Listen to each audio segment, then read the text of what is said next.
The two major challenges in the digital transformation, loosely, are the people challenges and the tech challenges. And observability has an extremely important role in both of those things. But it never comes up until the very end because observability is seen as like a slightly more advanced capability. Welcome to the Agile Digital Transformation Podcast, where we explore different aspects of digital transformation and digital experience with your host, Tim Butera, Content and Community Manager at AgileDrop. Hello, everyone. Thank you for tuning in. I'm joined today by Chris Cooney, Developer Advocate for Coralogix, a SaaS observability platform that analyzes logs, metrics, and security data in real time. Our topic for today's episode is data observability and how it can help enable digital transformation initiatives. Chris, welcome to the show. Thank you for joining us and great having you here with us today. Anything you'd like to add before we begin? Yeah, thank you very much for having me. I'm very excited to be here. Yeah, just to add a little bit about Coralogix very briefly. Indeed, as you mentioned, we process with full stack observability, as they say. So full gamut of logs, metrics, traces, security data. And then we have a lot of integrations with open source tooling, as well as cloud native tooling as well. And we're very, very big on open telemetry. We're core contributors to open telemetry, meaning that Coralogix kind of doesn't really buy into the vendor lock-in model of customer retention. In fact, we if we do onboarding for you, which is something we do for free often, we will install open telemetry. So the idea is that we're trying to be the good guys of observability, to summarize, and trying to be a bit more focused on creating a great product rather than relying on, shall we say, shady commercials to keep customers held in. So that's a rough summary of where we're at in the market anyway. So just to make sure we're all on the same page here, can you tell us what exactly is open telemetry? Sure. So I'll explain the problem and then I can talk about how open telemetry comes in. So for a long time, there were a selection of options and tools that were available that would allow users to collect their telemetry data. So, for example, if their application is producing logs and they want to view those logs in a central place, there were a bunch of open source tools like FluentD, FluentBit, FileBeat, MetricBeat. They just go on and on and on. So what happened was many of these tools did different things well, but none of them really were a great standard to cluster around. And so SaaS observability vendors, what they started to do is make their own. And it was understandable because they would build something that worked for everything their customer needed. And then somewhat unintentionally, to be fair to them, what happened over the years was this thing called vendor lock-in, which is this idea of you're kind of stuck with a particular vendor because migrating away would be a very expensive engineering endeavor. So rather than people sticking around because they love the product, they're sticking around because they feel like they have to. And this was a big problem, still is huge. So that's where OpenTelemetry comes in. OpenTelemetry is it's a standard. It's a collection of protocols, OTLP and a bunch of others. And it's also a series of libraries and tools where you can collect logs, metrics, and traces using just OpenTelemetry. And then all of the major vendors integrate with OpenTelemetry. So your application is instrumented using OpenTelemetry, which means that your application is using OpenTelemetry to collect all that telemetry data. And then OpenTelemetry acts as a piece of middleware that then pushes it to your third-party vendor or to your OpenSearch cluster or whatever it is. The power of this is that if at any point you want to change vendor, it's a few lines of config as opposed to a giant overhaul. And so OpenTelemetry really aims to solve that problem of vendor lock-in, frankly, different collectors have different features. And so moving from one to the other was very painful because you had to kind of emulate the feature of one and another. It's very hard. So OpenTelemetry is currently our best shot at that. All the vendors integrate with it. Most of the major vendors contribute to it as well, like we do. Coralogix, and the goal really is to turn this into a simple, consistent standard that engineers can use, breaks the vendor lock-in model, forces companies to compete on quality, features, and cost rather than the pain of migrating. So that's the ambition of OpenTelemetry. I'm glad we started off with this because we're also at AgileDrop. We're also big proponents of open source, and we also often talk, we've had an episode, I think a few months ago, where we talked about building successful businesses based on open source software. And one of the main points of that discussion was the problems with vendor lock-in and how opting for an open approach from the get-go helps you avoid a lot of that. So really glad that we started off with this. And No, now we can proceed to like the meat of our discussion, and so data observability and why that is so important for digital transformation. And let's start with this. Why is observability so important for digital transformation? I actually have faced this head on several times. So in a previous life, I was the principal engineer at a retailer here in the UK called Sainsbury's, the second largest retailer, like £12 billion in revenue every year and growing. It's like $1 billion profit every year. So it's an extraordinarily competitive market, and one in which a few years ago, I say a few years ago, probably around sort of 10, 15 years ago, roughly, they started to work out that digital capability is really, really important in this space. It used to be an industry of very all about local knowledge. So it was like, oh, I know a farmer down the road, and he can get us a big, he can get us, I don't know, cabbages extremely cheaply, and we can. That's it used to be all this like natural tribal knowledge, if you like, and then this digital knowledge came in, and companies like Amazon started to move themselves into the retail space. They bought Whole Foods, and suddenly everyone went, oh God, we have to be able to compete with these guys because these guys have an amazing digital capability.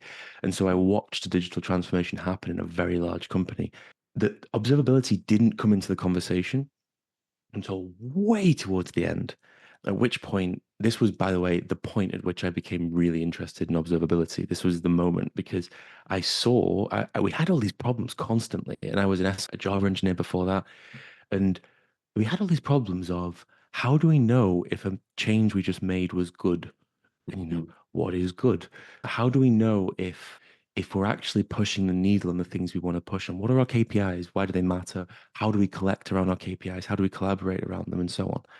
And sort of over the time, over the years, it became more and more apparent to me that this is really a data problem. What's happening is we have lots of teams doing things, and none of them have anything central that they can sort of sit around and go, this team did X, this team did Y, X didn't work, Y did work. We should emulate Y, or that way we should take lessons from that. And so what I learned over the years was, okay, so what does that mean in a technical context? What does that actually mean? Well, we need a repository of information that we can access freely, and we need to be able to retain it for a very, very long time because these lessons will span years. So we need to be able to retain it for a while. We need to be able to freely query it and search it. And we need to be able to visualize it in lots and lots of different ways. So that was one component of it.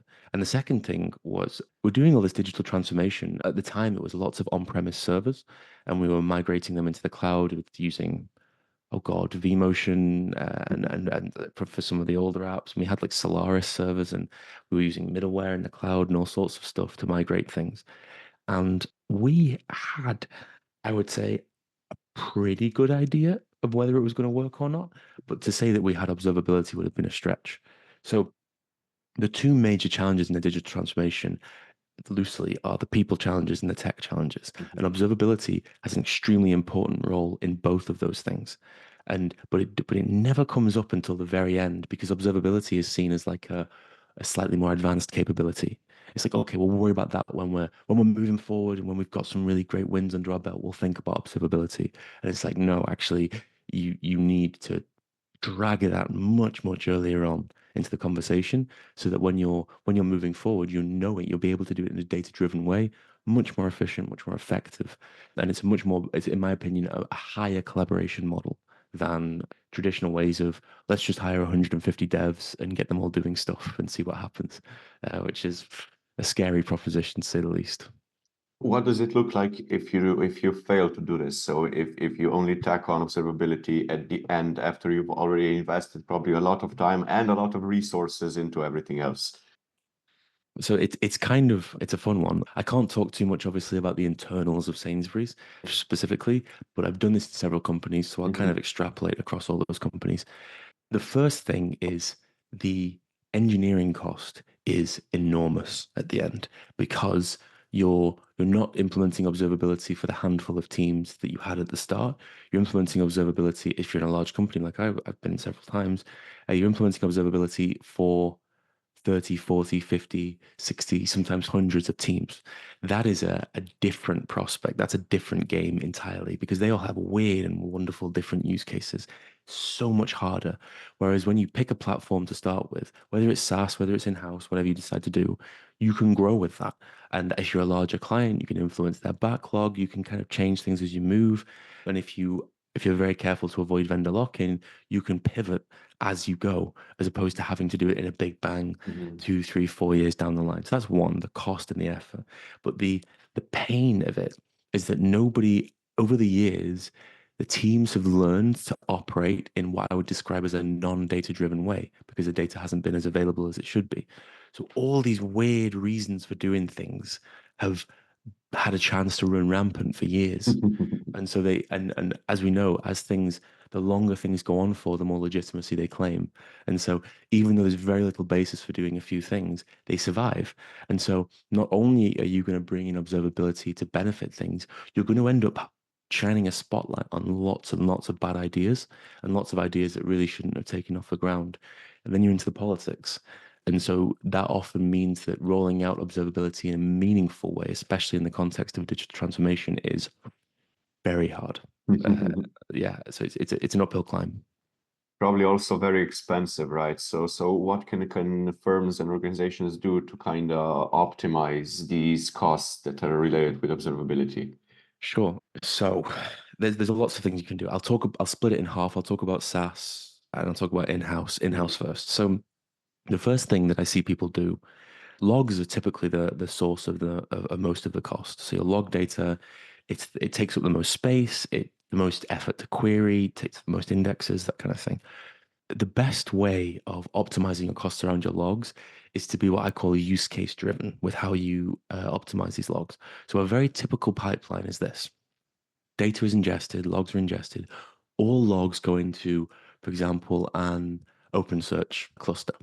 And then from the OpenSearch cluster, they stay there for 2, maybe 3 weeks. And then they go to an archive or they're deleted of some kind. Essentially, all the data is moving through.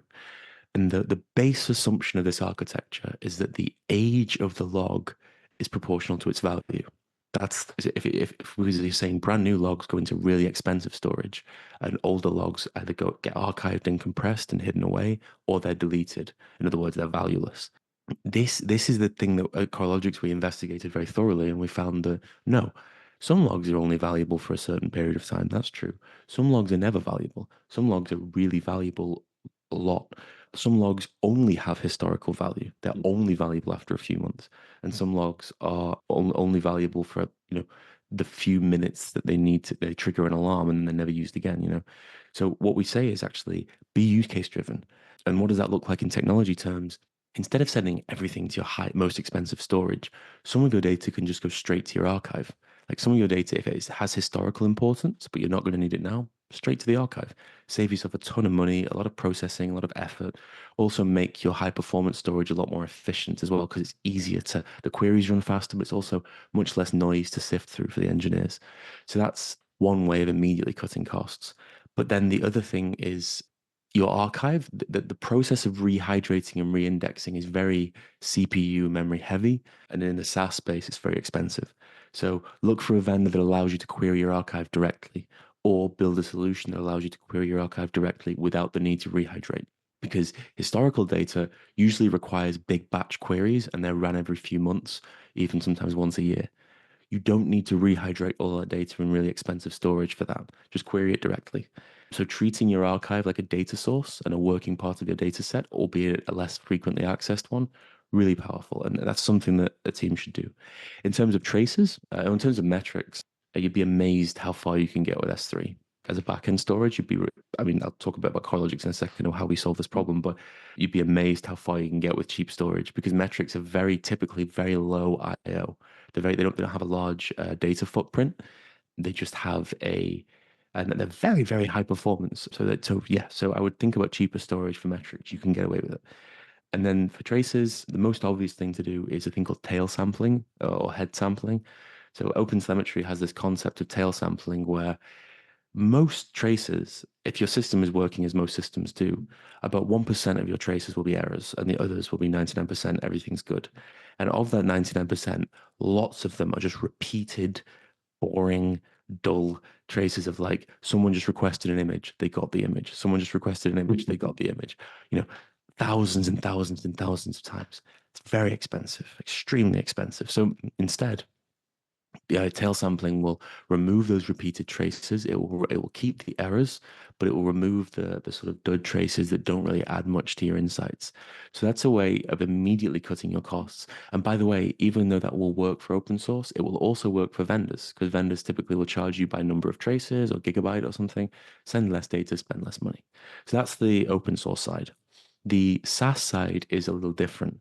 Firstly, abstract the vendor, OpenTelemetry, we discussed it already. Just do that because then you have a negotiating position. Secondly, it's really, really, really important that you look at the fine print of the pricing model. So two vendors, vendor A and vendor B, may have a same cost per unit, for example, cost per gigabyte, cost per thousand metrics, whatever. But vendor B might also charge you per user, per host, per database, table, per whatever, per thousand metrics. And this can result in a few things: double charging. You end up paying several different ways for the same gigabyte, depending on the services that you use. But it can also mean that you have unpredictable costs. So finding a pricing model that is predictable is essential. This is the most important thing, I think. More important actually than the unit cost is the predictability of the pricing model. And then the one thing to be mindful of is overages. When you get your initial sizing from any third-party SaaS vendor in the observability space, they are incentivized, if they charge overages, they're incentivized to give you a lower base bill because they will win the deal and then they'll just charge you overages later on when you inevitably go over. And they'll say, well, you used more than your quota, Whatever they give you, make sure you can do the maths yourself and validate it. Just make sure that the sizing is accurate. The best green flag is when somebody is data driven. So they'll do a proof of concept with you and say, hey, here's a rough volume. We're going to do a proof of concept with some of your data. That will give us an idea. And then we can extrapolate. That's a really good green flag. That shows that they're actually serious about actually measuring your data in some way and actually pricing you accurately.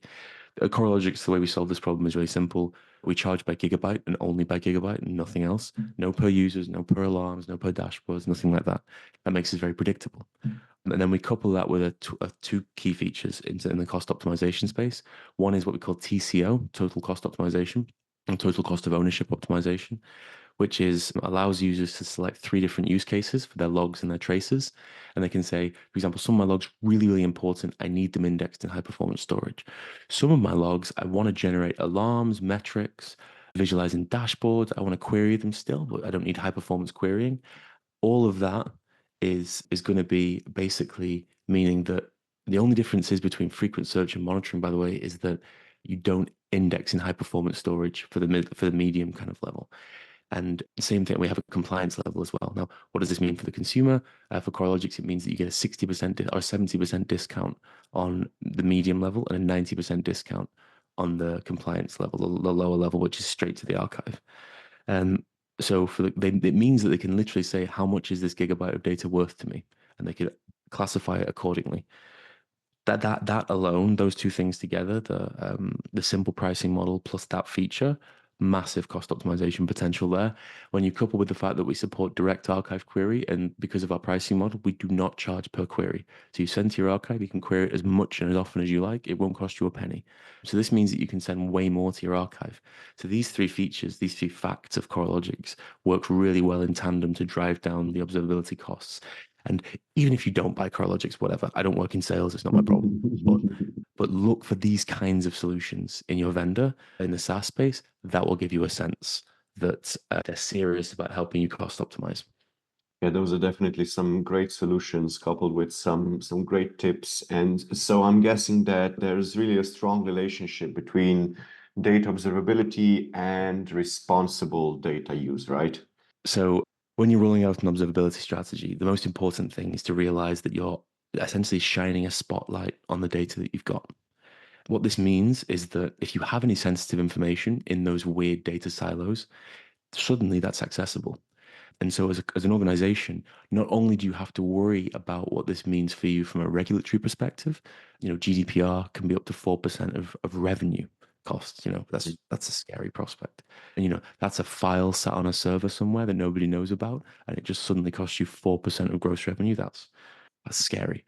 But also from that regulatory perspective, that's the monetary side. Also from the ethical perspective about like, are you as an organization handling that data in the most appropriate way? How do you know?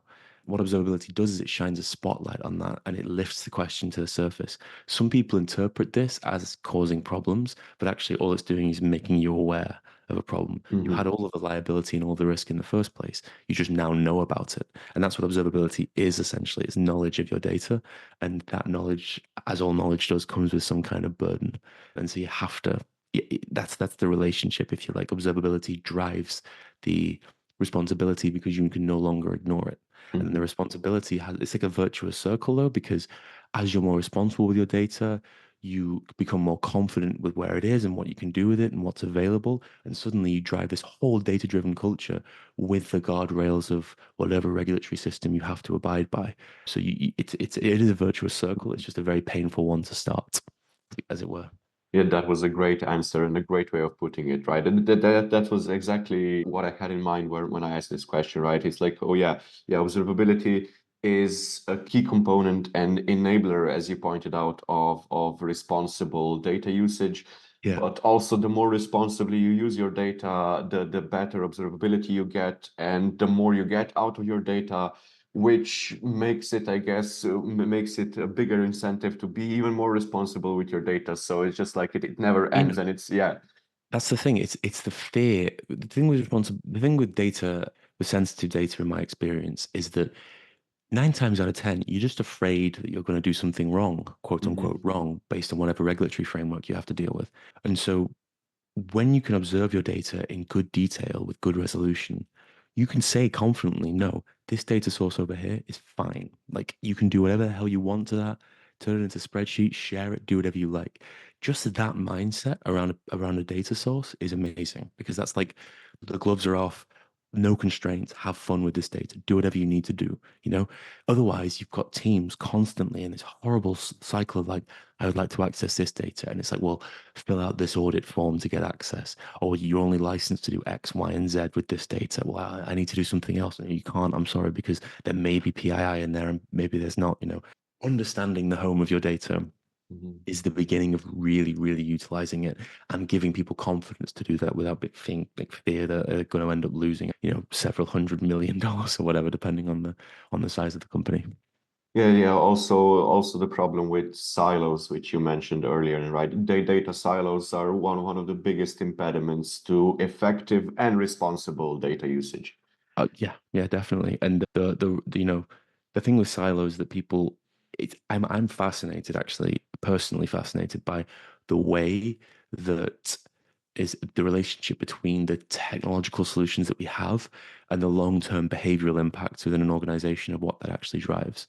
So one of the things that I've observed, for example, is an absence of data in a conversation tends to drive a kind of almost medieval selection process of like the Mm-hmm. loudest voice who shouts and the one who makes a sort of witty argument wins the day, and because that's what we fall back on naturally. The thing with data silos, the behavior that I believe that drives is people say it a lot. It's almost a cliche now that data is a form of currency these Mm-hmm. days. Information is a form of currency. And if you have your own little area of a business, I'm thinking large corporate at this point, but it's also kind of true for medium-sized companies as well. If you have your own little area of a business with your own silo of information in there, that's like your little gold mine, and people have to come to you and ask you for Mm-hmm. that information. It's like having your own little fiefdom. You kind of rule over this natural resource that you have. That drives a weird culture of an organization Mm-hmm. behaving like a weird federation of lots of loose things. That's what data silos drive because the data and access to the data is a valuable thing. So this culture of like federation within an organization is driven by segregated siloed data. And that's why when you're breaking down data silos, you run into technical problems often because it's like, they are like a few hundred gigs over there, a terabyte over there, a few gigs over there, a few gigs over there, all volumes that are manageable. But when you times that by like 500 silos and you bring them together, you have a petabyte of data. And it's like, oh God, what do with all this? And that becomes a different problem. So there's that issue, and it'll always be painful getting all that data into some central place. I always felt for the data teams when I worked at Sainsbury's because they had a really hard job. There was data everywhere, all over the place.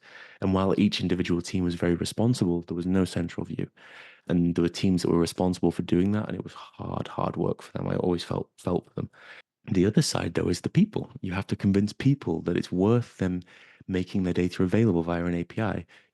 Maybe it's just a giant file on a server, but it's got really valuable data about customer behavior or something in there.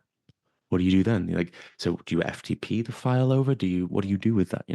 It becomes very challenging in that space. So that relationship between, if you like, data topology and the downstream behavior that causes is clear, and it's also fascinating. And that's what observability does, right? Is it kind of like shines a light. Okay, you have all these data silos. Here's the amount that's in each one. Here's the kind of data that's in each one.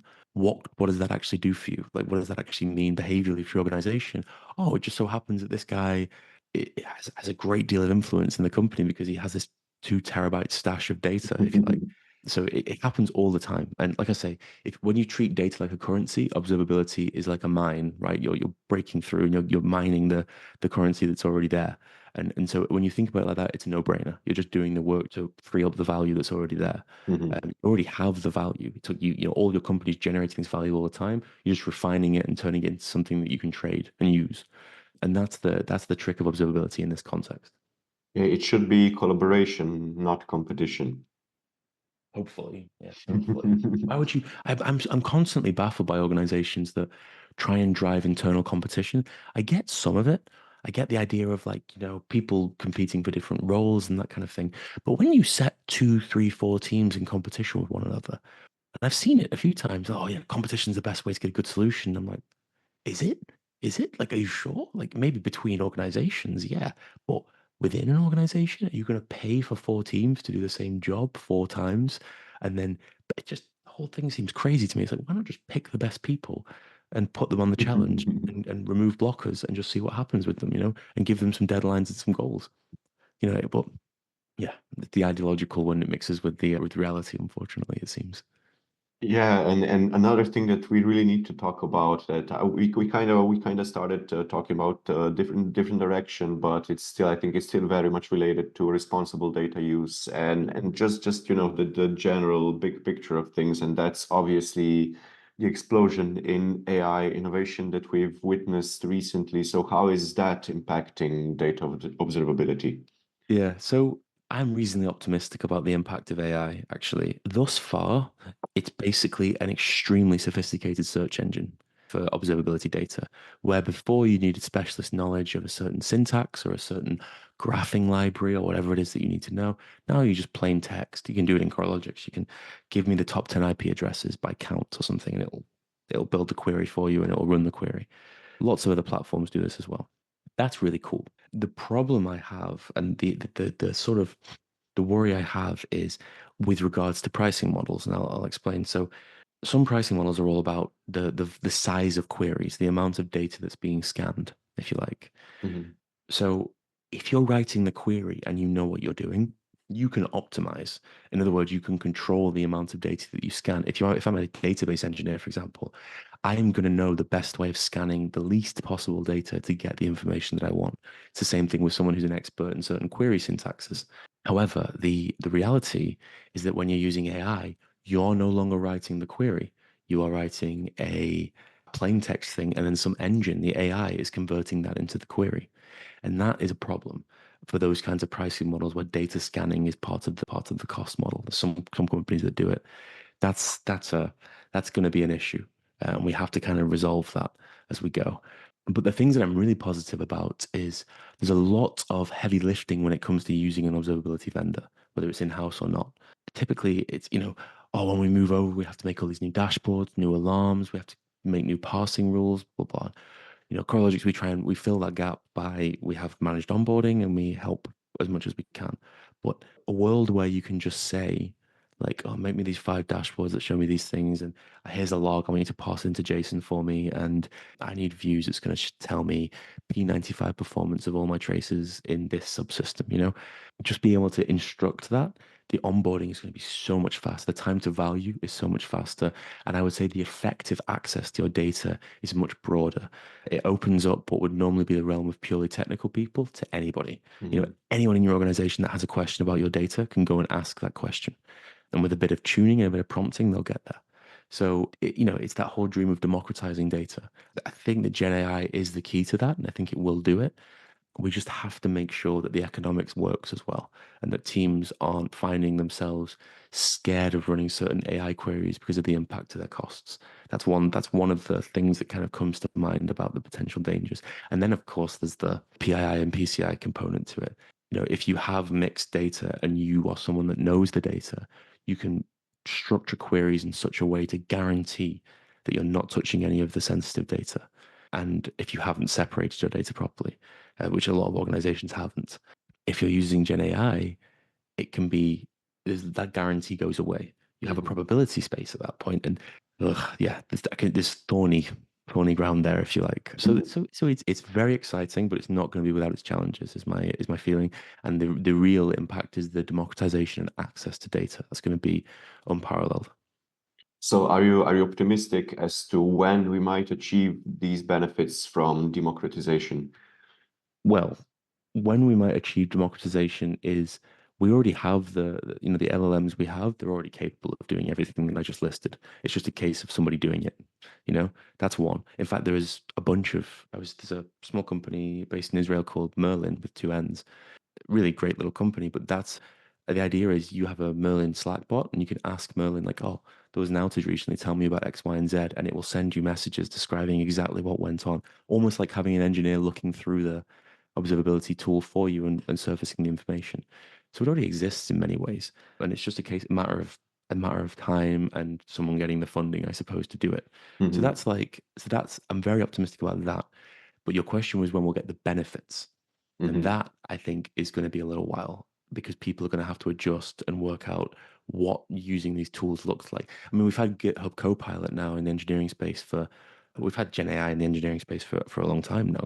I think I would say about a year, maybe 2 years of people regularly using generative AI tools to build code, and it's still not got particularly wide adoption. A lot of engineers that I know don't want to use Copilot. They don't like the code that it generates. It doesn't really work for them. They always find themselves tweaking it and prompting it. So the adoption of AI, and then this is barrier number one in that space, and then barrier number two is, okay, we've adopted it. Great. What do we do now? That's when the benefit comes in. So the benefits will take a while to trickle down, but we will get there. I'm very optimistic about we will get them, but I think the benefits will take a few years longer than the actual adoption will. That makes sense, yeah. And that's actually a great note to finish this really, really fascinating conversation on, Chris. Just before we wrap things up, if listeners would like to reach out or connect with you, learn even more about Coralogix, what's the best way to do that? So to learn about Coralogix, the easiest way is coralogix.com, coralogix.com. Nice and easy. For learning about me, I lead a particularly dull life, so there's not a lot to lead, I'm afraid, to learn. But I'm on LinkedIn. If you just look for Chris Cooney, Coralogix, I'll pop up. And I'm regularly posting about this kind of thing, organizational dynamics, observability, DevOps. I have a background in DevOps and software engineering and engineering leadership as well, so I'm super interested in all this stuff. If you have any questions, I love getting messages on LinkedIn from people. It's like I'm sad enough that this is like a little boost for me. I love it. So yeah, feel free to reach out. Love to hear questions and insights from people. Chris, thanks again so much. It was really great having you here and speaking with you about this. My pleasure. Thank you very much for having me. And well, to our listeners, that's all for this episode. Have a great day, everyone, and stay safe. Thanks for tuning in.